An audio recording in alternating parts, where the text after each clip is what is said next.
stopped for a lost kid on a deserted highway in the dead of night. What I saw attached to him, and the question he asked, is why I don't drive anymore. This happened a few years back. I was doing long-haul, mostly cross-country routes, the kind that take you through vast stretches of nothing. You know the ones, where the radio turns to static for hours, and the only sign of life is the occasional pair of headlights going the other way, miles apart. I was young, eager for the miles, the money. Didn't mind the solitude, or so I thought. The route I was on took me across a long, desolate stretch of highway that ran between the borders of two large governmental territories.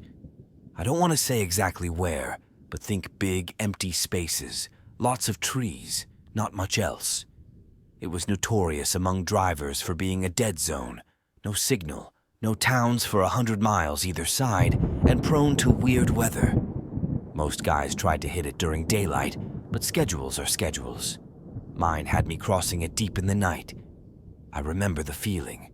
Utter blackness outside the sweep of my headlights. The kind of dark that feels like it's pressing in on the cab. The only sounds were the drone of the diesel engine, the hiss of the air brakes now and then, and the rhythmic thrum of the tires on asphalt. Hypnotic. Too hypnotic. I'd been driving for about 10 hours, with a short break a few states back. Coffee was wearing off. The dashboard lights were a dull green glow, comforting in a way, but also making the darkness outside seem even more absolute. My eyelids felt like they had lead weights attached. You fight it, you know?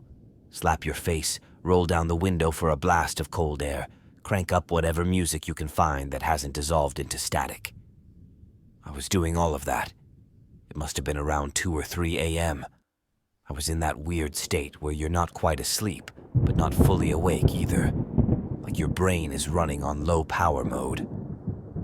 The white lines on the road were starting to blur together, stretching and warping. Standard fatigue stuff. I remember blinking hard, trying to refocus. That's when I saw it, or thought I saw it. Just a flicker at the edge of my headlights, on the right shoulder of the road, small, low to the ground. For a split second, I registered a shape, vaguely human-like, and then it was gone, swallowed by the darkness as I passed. My first thought? Deer, or a coyote, common enough. But it hadn't moved like an animal. It had been upright. My brain, sluggish as it was, tried to process it. Too small for an adult, too still for an animal startled by a rig. Then the logical part, the part that was still trying to keep me safe on the road, chimed in. You're tired. Seeing things. Happens. And I almost accepted that. I really did. Shook my head, took a swig of lukewarm water from the bottle beside me, kept my eyes glued to the road ahead. The image, though, it kind of stuck. A small, upright shape, like a child. No way, I told myself. Out here? Middle of nowhere? Middle of the night? Impossible. Kids don't just wander around on interterritorial highways at 3 a.m. It had to be a trick of the light, a bush, my eyes playing games. I've seen weirder things born of exhaustion. Shadows that dance, trees that look like figures. It's part of the job when you're pushing limits. I drove on for maybe another 30 seconds, the image fading, my rational mind starting to win. Just a figment. Then I glanced at my passenger side mirror. Habit, always checking, and my blood went cold. Not just cold, it felt like it turned to slush. There, illuminated faintly by the red glow of my trailer lights receding into the distance, was the reflection of a small figure, standing, on the shoulder of the road, exactly where I'd thought I'd seen something. It wasn't a bush. It wasn't a shadow. It was small, and it was definitely standing there, unmoving, as my truck pulled further and further away. My heart started hammering against my ribs. This wasn't fatigue. This was real. There was someone, something, back there, and it looked tiny. Every instinct screamed at me. Danger. Wrong. Keep going. But another voice, the one that makes us human, I suppose, whispered something else. A kid? Alone out here? What if they're hurt? Lost? I fought with myself for a few seconds that stretched into an eternity. The image in the mirror was getting smaller, fainter. If I didn't act now, they'd be lost to the darkness again. God, the thought of leaving a child out there, if that's what it was. Against my better judgment, against that primal urge to just floor it, I made a decision. I slowed the rig, the air brakes hissing like angry snakes. Pulled over to the shoulder, the truck groaning in protest. Put on my hazards, their rhythmic flashing cutting into the oppressive blackness. Then, I did what you're never supposed to do with a full trailer on a narrow shoulder. I started to reverse, slowly, carefully. My eyes flicking between the mirrors, trying to keep the trailer straight, trying to relocate that tiny figure. The crunch of gravel under the tires sounded unnaturally loud. It took a minute, maybe two, but it felt like an hour. The red glow of my taillights eventually washed over the spot again. And there it was, a kid. I stopped the truck so my cab was roughly alongside them, maybe 10 feet away. Switched on the high beams, hoping to get a better look, and also to make myself clearly visible as just a truck, not something else. The kid was small, really small. I'd guess maybe 6, 7 years old. Hard to tell in the glare.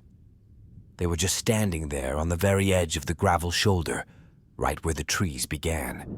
The woods pressed in close on this stretch of road, tall, dark pines and dense undergrowth that looked like a solid black wall just beyond the reach of my lights. The kid wasn't looking at me. They were facing sort of parallel to the road, just walking, slowly, like they were on a stroll, completely oblivious to the massive 18-wheeler that had just pulled up beside them, engine rumbling, lights blazing. They were wearing what looked like pajamas, thin, light-colored pajamas. In the chill of the night, no coat, no shoes that I could see. My mind reeled. This was wrong. So many levels of wrong. I killed the engine. The sudden silence was almost deafening, amplifying the crickets, the rustle of leaves in the woods from a breeze I couldn't feel in the cab. My heart was still thumping, a weird mix of fear and adrenaline and a dawning sense of responsibility. I rolled down the window. The night air hit me, cold and damp, carrying the scent of pine and wet earth. "Hey!" I called out. My voice sounded hoarse, too loud in the quiet. "Hey, kid!" No response. They just kept walking, one small bare foot in front of the other, at a pace that was taking them absolutely nowhere fast. Their head was down slightly. I couldn't see their face properly. "Kid, are you okay?" I tried again, louder this time. Slowly, so slowly, the kid stopped. They didn't turn their head fully, just sort of angled it a fraction, enough that I could see a pale sliver of cheek in the spill of my headlights. Still not looking at me, still ignoring the multi-ton machine idling beside them. A prickle of unease ran down my spine. Not the normal kind of unease. This was deeper, colder. Animals act weird sometimes, but kids... A lost kid should be scared, relieved, something. This one was... nothing. "What are you doing out here all alone?" I asked, trying to keep my voice calm, friendly, like you're supposed to with a scared kid, even though this one didn't seem scared at all. It's the middle of the night. Silence. Just the sound of their bare feet scuffing softly on the gravel as they took another step, then another. As if my presence was a minor inconvenience, a background noise they were choosing to ignore. This wasn't right. My internal alarm bells were clanging louder now. My hand hovered near the gear stick. Part of me wanted to slam it into drive and get the hell out of there. But the image of this tiny child, alone, possibly in shock. I couldn't just leave. Could I? "Where are your parents?" I pushed, my voice a bit sharper than I intended. "Are you lost?" Finally, the kids stopped walking completely. They turned their head, just a little more. Still not looking directly at my cab, more towards the front of my truck, into the glare of the headlights. I could see their face a bit better now. Pale, featureless in the harsh light, like a porcelain doll. Small, dark smudges that might have been eyes. No expression. None. Not fear, not sadness, not relief. Just blank, an unreadable slate. Then, a voice. Small, thin, like the rustle of dry leaves. Lost. Just that one word. It hung in the air between us. Relief washed over me, quickly followed by a fresh wave of concern. Okay, lost. That's something I can deal with. Okay, kid. Lost is okay. We can fix lost. Where do you live? Where were you going? The kid finally, slowly, turned their head fully towards my cab. Towards me.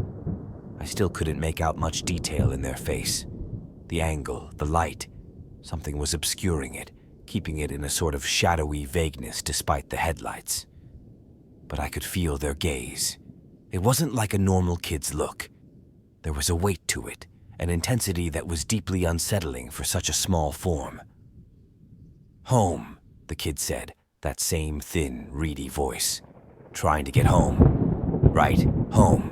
Where is home? I asked, leaning forward a bit, trying to project reassurance. Is it near here? Did you wander off from a campsite? A car? There were no campsites for miles, no broken down cars on the shoulder. I knew that.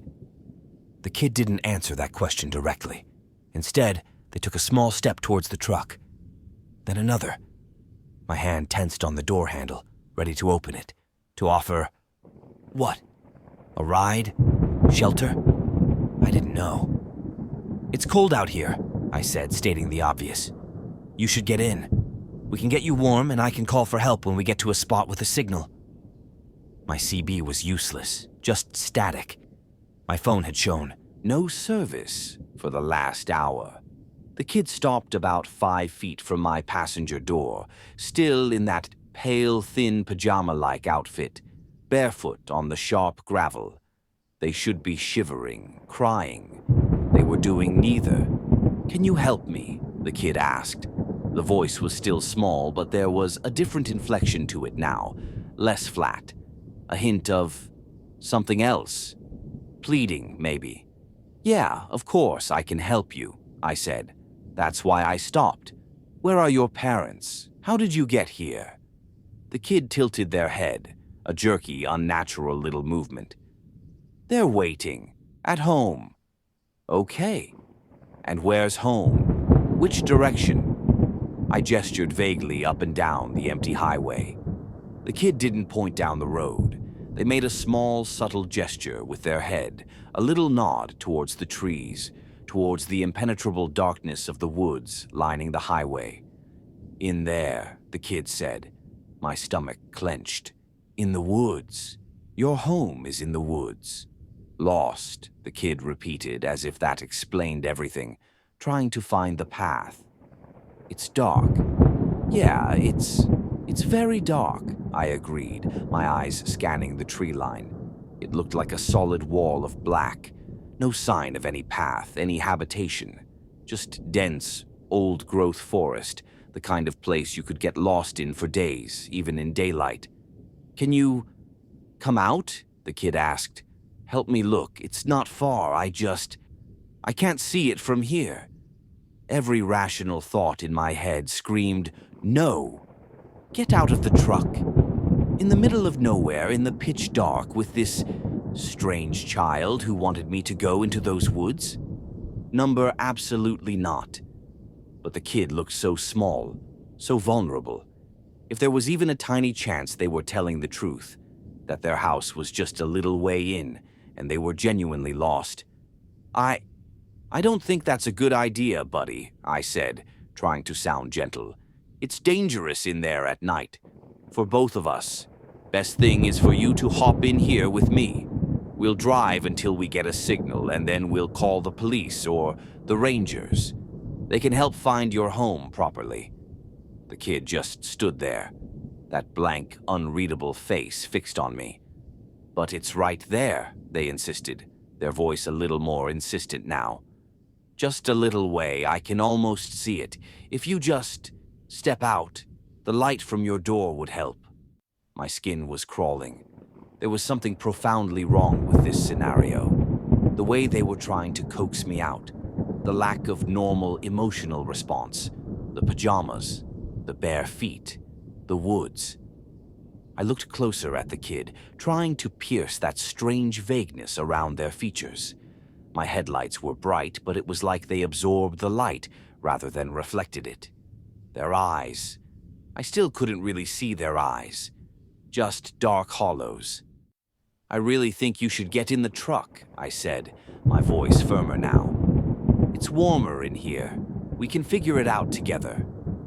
The kid took another step closer. They were almost at my running board now. "Please," they said, that reedy voice again. "My leg hurts.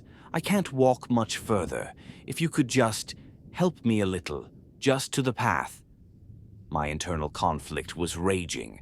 My trucker instincts, honed by years of seeing weird stuff and hearing weirder stories at truck stops, were blaring warnings. But the human part, the part that saw a child in distress, was still there, still arguing. I was tired. So damn tired. Maybe I wasn't thinking straight. Maybe this was all some bizarre misunderstanding. I squinted, trying to see past the kid, towards the tree line they'd indicated. Was there a faint trail I was missing? A flicker of light deep in the woods? Nothing. Just blackness, solid, unyielding blackness. And then I saw it. It wasn't something I saw clearly at first. It was more like an anomaly, a disturbance in the darkness behind the kid. The kid was standing with their back mostly to the woods, facing my truck. Behind them, the darkness of the forest was absolute. Or it should have been. But there was something connected to them. Something that stretched from the small of their back, from under the thin pajama top, and disappeared into the deeper shadows of the trees. At first, I thought it was a trick of the light, a weird shadow cast by my headlights, hitting them at an odd angle. Maybe a rope they were dragging, a piece of clothing snagged on a branch. I leaned forward, trying to get a clearer view. The kid was still talking, their voice a low, persistent murmur. "It's not far. Please, just help me. I'm so cold." But I wasn't really listening to the words anymore. I was focused on that thing behind them. It wasn't a rope. It wasn't a shadow. It was a tube. A long, dark, thick tube. It seemed to emerge directly from the kid's lower back, impossibly, seamlessly. It was dark matte, like a strip of the night itself given form, and it snaked away from the child, maybe 10, 15 feet, before disappearing into the inky blackness between two thick pine trunks. It wasn't rigid. It seemed to have a slight, almost imperceptible flexibility, like a massive, sluggish umbilical cord made of shadow. It didn't reflect any light from my headlamps. It just absorbed it. My breath hitched in my throat. My blood, which had been cold before, now felt like it had frozen solid. This wasn't just wrong. This was impossible, unnatural. The kid was still trying to coax me. "Are you going to help me? It's just there. You're so close." My voice, when I finally found it, was barely a whisper. I couldn't take my eyes off that appendage. "Kid, what? What is that? Behind you." The kid flinched. Not a big movement, just a tiny, almost imperceptible tightening of their small frame. Their head, which had been tilted pleadingly, straightened. The blankness on their face seemed to solidify. "What's what?" they asked, their voice suddenly devoid of that pleading tone. It was flat again, colder. That thing," I stammered, pointing with a shaking finger. "Coming out of your back, going into the woods. What is that?" The kid didn't turn to look. They didn't need to. Their gaze, those dark, unseen eyes, bored into me. "It's nothing," they said. The voice was still small, but it had a new edge to it, a hardness. "You're seeing things. You're tired." They were using my own earlier rationalization against me. "No," I said, my voice gaining a tremor of conviction born of sheer terror. "No, I'm not. I see it. It's right there. It's connected to you." The kid was silent for a long moment. The only sound was the thumping of my own heart, so loud I was sure they could hear it. The crickets had stopped. The wind seemed to die down. An unnatural stillness fell over the scene. Then the kid's face began to change. It wasn't a dramatic movie monster transformation. It was far more subtle and far more terrifying. The blankness didn't leave, but it sharpened. The pale skin seemed to tighten over the bones. The areas where the eyes were, those dark smudges, seemed to deepen, to become more shadowed, more intense. And a flicker of something ancient and utterly alien passed across their features. It wasn't human anger. It was something older, colder, and infinitely more patient, now strained to its limit. The air in my cab suddenly felt thick, heavy, hard to breathe. "Just come out of the truck," the kid said, and the voice, oh God, the voice. It wasn't the small, reedy voice of a child anymore. It was deeper, resonant, with a strange grating undertone, like stones grinding together. It was coming from that small frame, but it was impossibly large, impossibly old. It vibrated in my chest. "Come out! Now!" The command was absolute. My hand, which had been hovering near the gear stick, now gripped it like a lifeline. My other hand fumbled for the ignition key, which I'd stupidly left in. "What are you?" I choked out, staring at the monstrous thing playing dress-up in a child's form, at the dark, pulsating tube that was its anchor to the shadows. The kid's head tilted again, that jerky, unnatural movement. The expression on its face, if you could call it that, was one of pure, unadulterated annoyance, contempt, like I was a particularly stupid insect it had failed to swat. And then it spoke, in that same terrible, resonant, grinding voice. The words it said are burned into my memory, colder than any winter night. "Why?" it rasped, the sound seeming to scrape the inside of my skull. "The fuck are humans smarter now?" That was it. That one sentence. The sheer cosmic frustration in it. The implication of past encounters, of easier prey. The utter alien nature of it. I didn't think. I didn't plan. I reacted. Primal fear, the kind that bypasses all higher brain function, took over. My hand twisted the key. The diesel engine roared back to life, a sudden, violent explosion of sound in the horrifying stillness. The kid, the thing, actually recoiled. A small, jerky step back. The expression, that awful, tightened, ancient look, intensified. I slammed the gear stick into drive. My foot stomped on the accelerator. The truck lurched forward, tires spinning on the gravel for a terrifying second before they bit into the asphalt. I didn't look at it. I couldn't. I stared straight ahead, my knuckles white on the steering wheel, the whole cab vibrating around me. The truck surged forward, gaining speed with agonizing slowness. For a horrible moment, I imagined that tube thing whipping out, trying to snag the trailer, to pull me back, to drag me into those woods. I imagined that small figure, with its ancient, terrible voice, somehow keeping pace. I risked a glance in my driver's side mirror. It was standing there, on the shoulder, unmoving. The headlights of my departing truck cast its small silhouette into sharp relief. And behind it, the dark tube was still visible, a thick, obscene cord snaking back into the endless night of the forest. It didn't seem to be retracting or moving. It just was. The thing didn't pursue. It just stood and watched me go. And that somehow was almost worse. The sheer confidence, the patience, like it knew there would be others. Or maybe it was just annoyed that this particular attempt had failed. I drove. I don't know for how long. I just drove. My foot was welded to the floor. The engine screamed. I watched the speedometer needle climb, far past any legal or safe limit for a rig that size on a road that dark. I didn't care.